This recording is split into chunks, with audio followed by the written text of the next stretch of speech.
14 flights in a row without a single fatal accident. Astronauts joked that flying on the shuttle had become so routine that the press barely paid attention to launches anymore.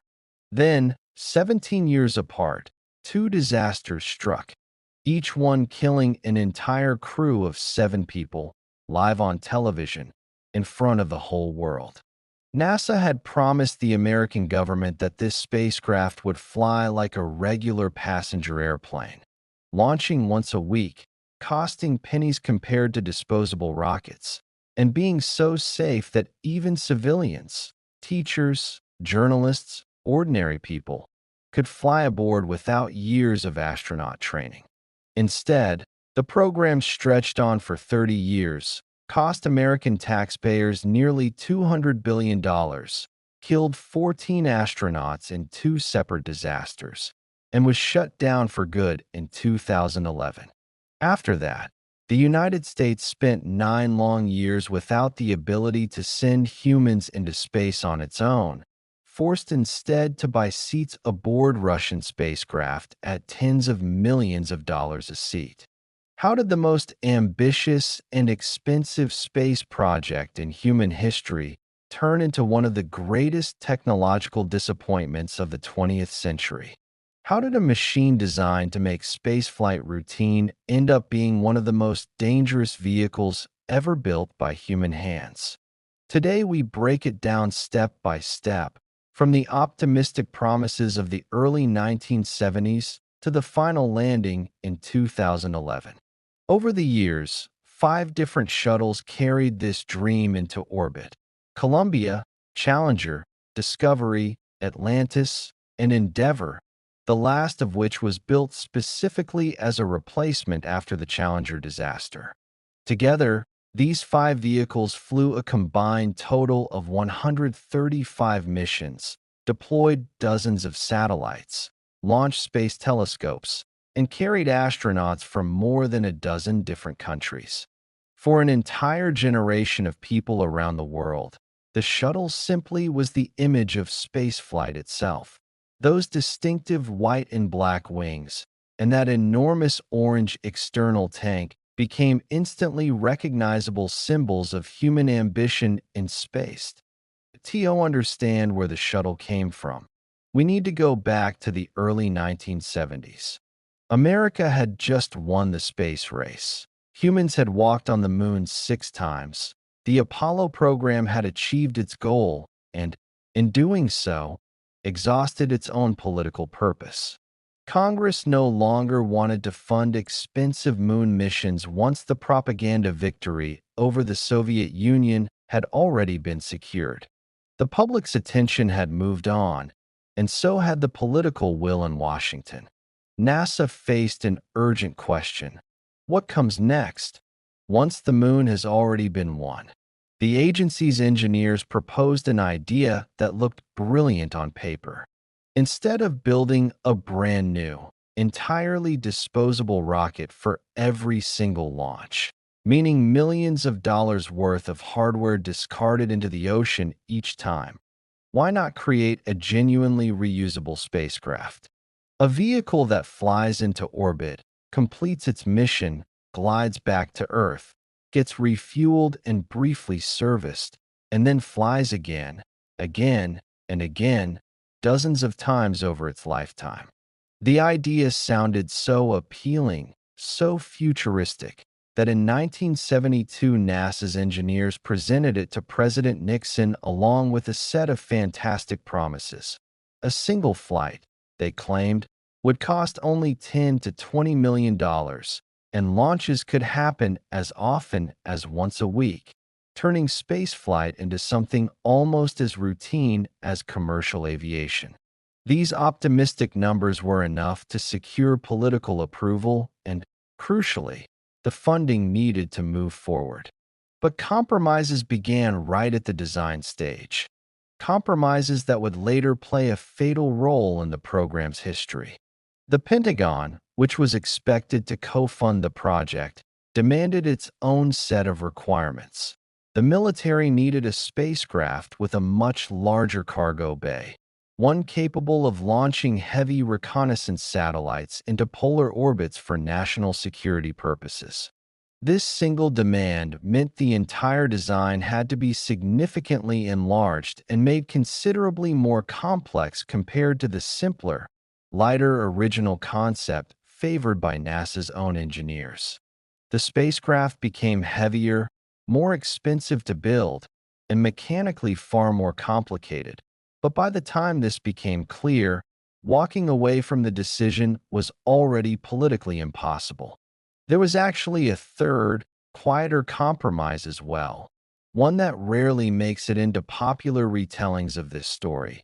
Budget cuts imposed by Congress throughout the design process forced NASA to abandon several proposed safety redundancies that engineers had originally wanted built into the system from the very start, including a more robust crew escape system that could have functioned across a wider range of failure scenarios.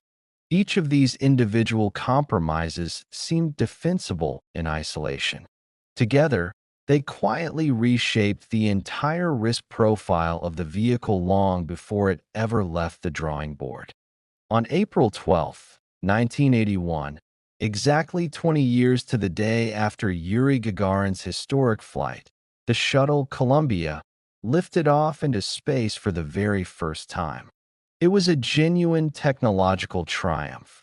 For the first time in the history of human spaceflight, a spacecraft returned to Earth and landed gracefully on a runway, exactly like an ordinary airplane, before beginning preparations for its very next flight.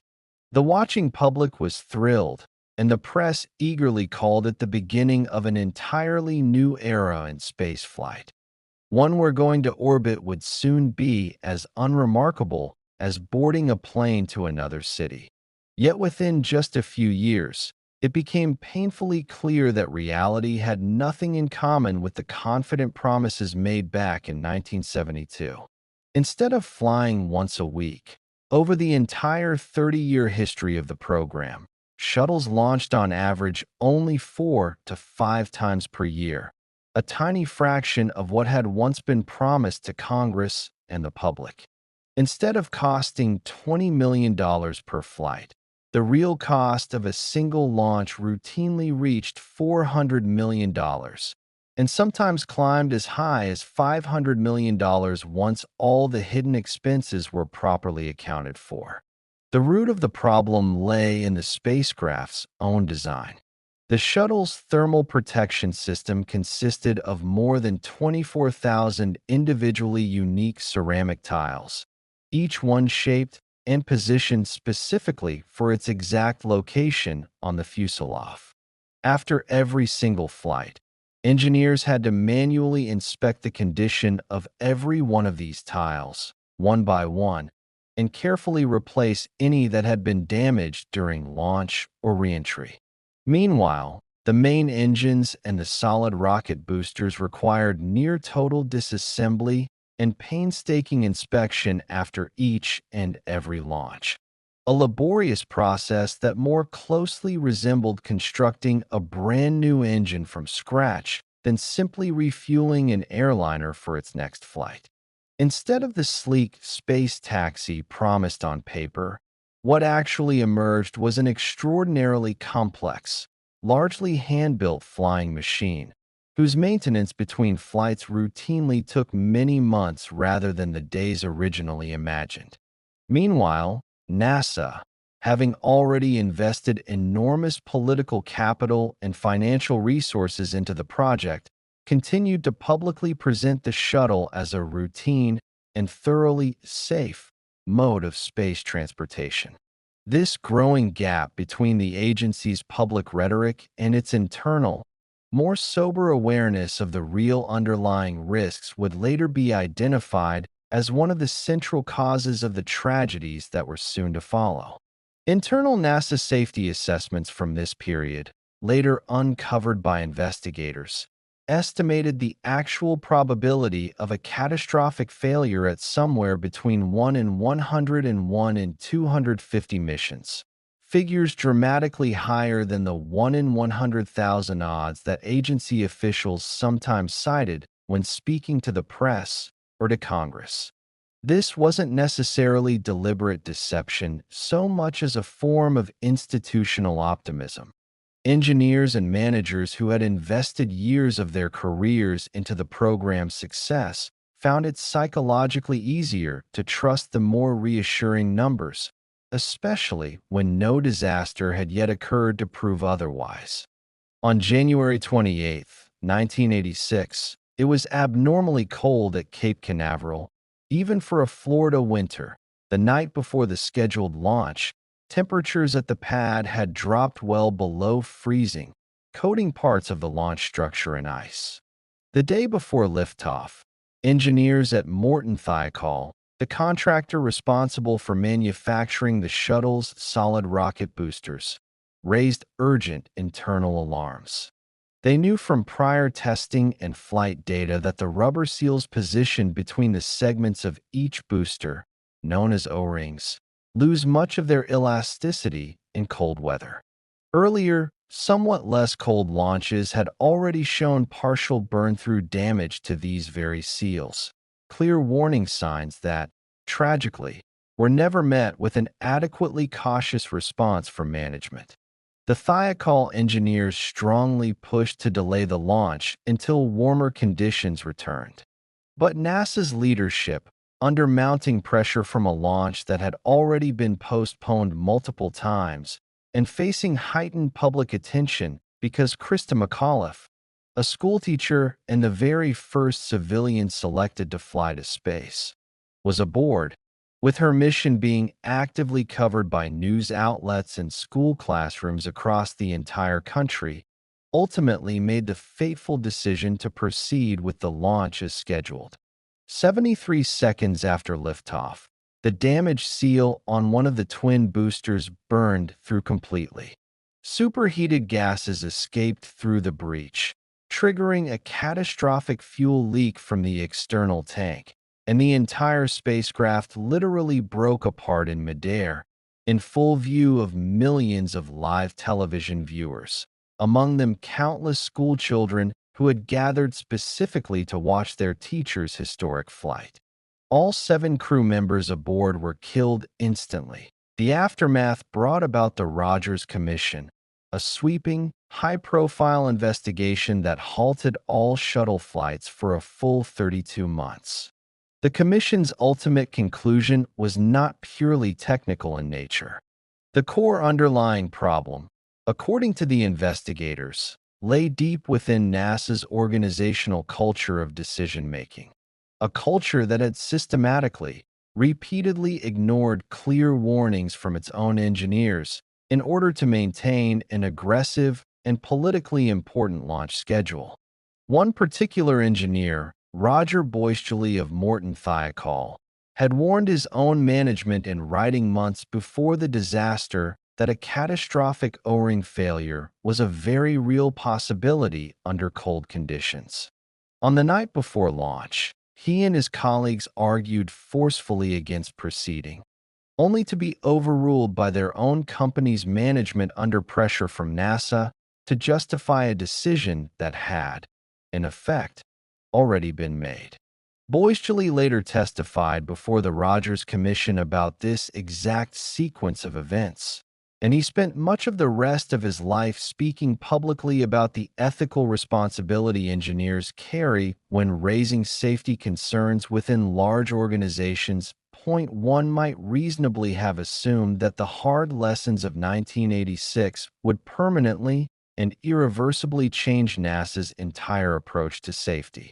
But 17 years later, on February 1, 2003, a second catastrophic disaster struck, this time involving the very same spacecraft that had first carried humans into orbit back in 1981, the Shuttle Columbia. During the initial launch, a fairly large piece of foam insulation broke away from the external fuel tank and struck the thermal protection tile located on the leading edge of the left wing at extremely high speed, punching a small but critical hole in the protective surface. Similar instances of foam shedding had actually occurred during numerous previous launches, And although engineers had dutifully recorded each of these incidents in official reports, the events gradually came to be regarded internally as an acceptable and largely harmless risk, a textbook example of what safety researchers would later term normalization of deviance, the process by which a recurring anomaly, one that has never once actually led to a catastrophic outcome, gradually stops being perceived by an organization as genuinely dangerous at all. For 16 days, the mission itself proceeded entirely successfully, with the crew completing their planned scientific research in orbit. But during re-entry into Earth's atmosphere, superheated gases reaching temperatures of several thousand degrees penetrated directly through the damaged section of the wing and began methodically destroying the spacecraft's internal structure from within. At an altitude of more than 60 kilometers above the Earth's surface, Columbia began breaking apart into pieces directly over the state of Texas, scattering debris across a wide swath of the American countryside. All 7 crew members aboard were killed. The subsequent investigation revealed a genuinely bitter truth. Even if the wing damage had somehow been detected while the crew was still safely in orbit, the realistic chances of actually saving them would have remained extremely slim regardless. NASA simply possessed no practical means of repairing thermal protection damage while in space, nor did it have any credible, fully worked out rescue plan that could have been executed in time. Adding to the tragedy, some engineers at NASA had in fact requested additional imagery of the wing during the mission itself, worried about the foam strike observed during launch.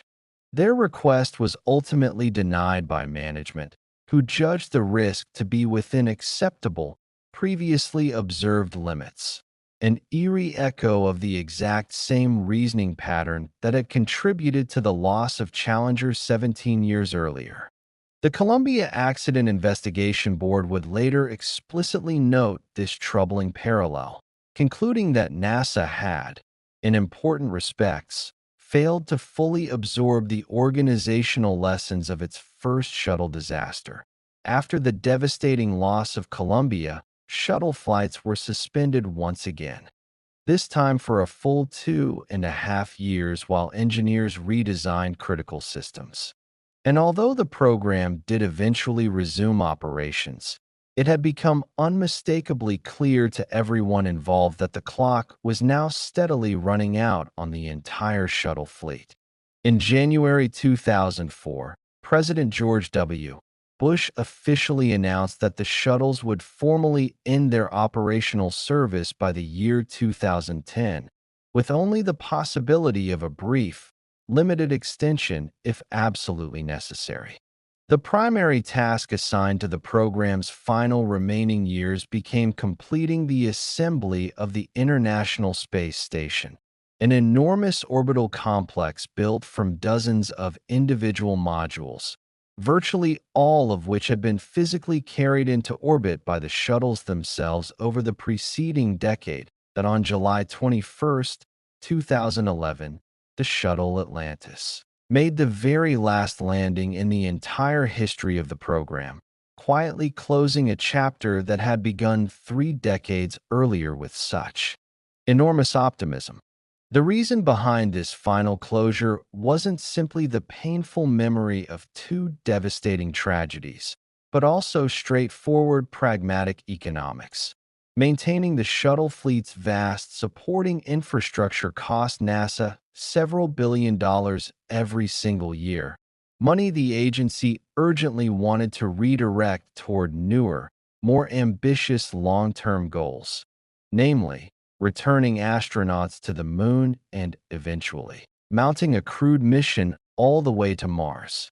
In its final years of operation, the fleet's aging airframes were also becoming an increasingly serious engineering concern in their own right.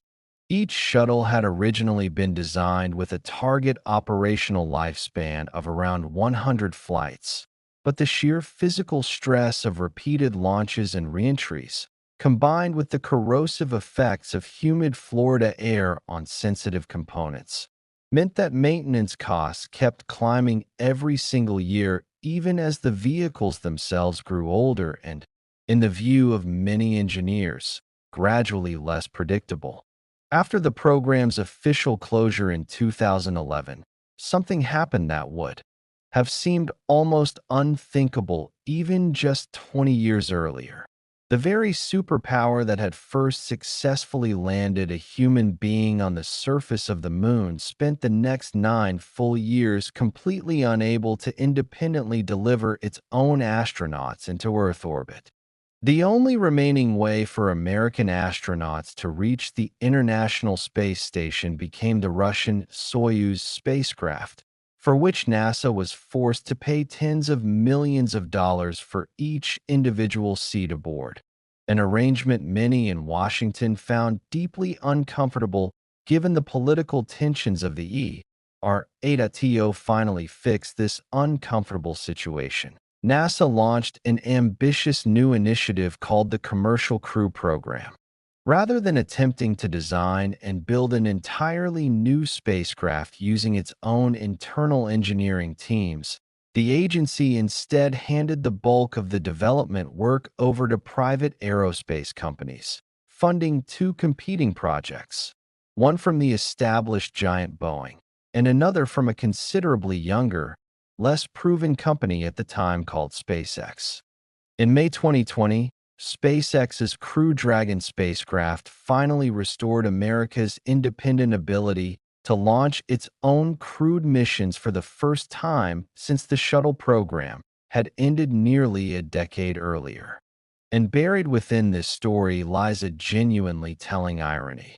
The very concept of true reusability that the shuttle had originally been designed to achieve was ultimately realized with remarkable success after all, but not through the shuttle itself, rather through the Falcon 9 rocket, whose first stage boosters today routinely return from orbit and land themselves upright, either back on solid ground or on an autonomous drone ship floating in the ocean, fully ready for reuse again within a matter of just a few short weeks. What makes this irony even sharper is the sheer scale of the cost difference achieved. A single Falcon 9 launch today costs somewhere in the range of $60 to $70 million, a small fraction of what a single shuttle flight once cost, despite carrying meaningful payloads to orbit on a genuinely routine, frequent schedule. In other words, the exact commercial dream that NASA's engineers first sketched out back in the early 1970s, frequent, affordable, largely reusable spaceflight, has finally arrived. It simply took almost 50 additional years, an entirely different set of engineering approaches, and a fundamentally different organizational culture built from the ground up around iterative testing and rapid, tolerant failure analysis rather than an unbending commitment to a fixed schedule. The complete story of the Space Shuttle program is, at its core, a story about genuine ambition that ultimately outpaced the available technology of its own era.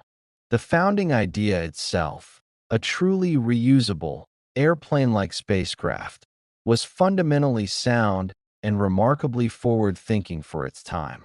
But the technological capabilities of the 1970s simply didn't yet provide engineers with either the advanced materials or the accumulated operational experience needed to make that bold idea genuinely cheap, reliable, and safe in practice. Instead of the sleek space taxi that had once been promised to the American public, what ultimately emerged was an extraordinarily complex, largely hand-built vehicle, one where every single flight involved a very real balancing act along the razor's edge of acceptable operational risk. Over its full 30 years of active operation, the program nevertheless gave the entire world an extraordinary collection of invaluable scientific achievements. It successfully placed the Hubble Space Telescope into its permanent orbit, physically assembled the enormous International Space Station piece by piece and conducted many hundreds of unique, groundbreaking scientific experiments in the unique environment of sustained zero gravity. But these remarkable achievements ultimately came at the very highest possible price imaginable: the precious lives of 14 brave astronauts, and a total financial cost approaching nearly 200 billion taxpayer dollars. Today, watching sleek private company rockets land themselves gracefully back on Earth just minutes after launch, it's worth pausing to remember one simple thing. This enduring dream of true, genuinely affordable reusability was first courageously attempted by the dedicated engineers of the Space Shuttle program, decades before anyone else even tried. The underlying idea was never wrong. The timing, unfortunately, simply wasn't right just yet.